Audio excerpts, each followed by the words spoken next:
அதை கை கொண்டு மனம் திரும்பு. போதும். நீ எதுக்காக கேட்கிற அந்த கேட்கிற வகைய அதை என்ன செய்யும்? நினைக்கணும்.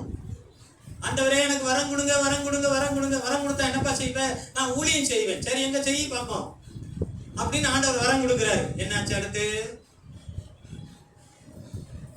பயன்படுத்துறோமா? நமக்கு கொடுத்திருக்கிற சின்ன கிருபைய, சின்ன வாஞ்சைய நிறைவேற்றுகிறோமா?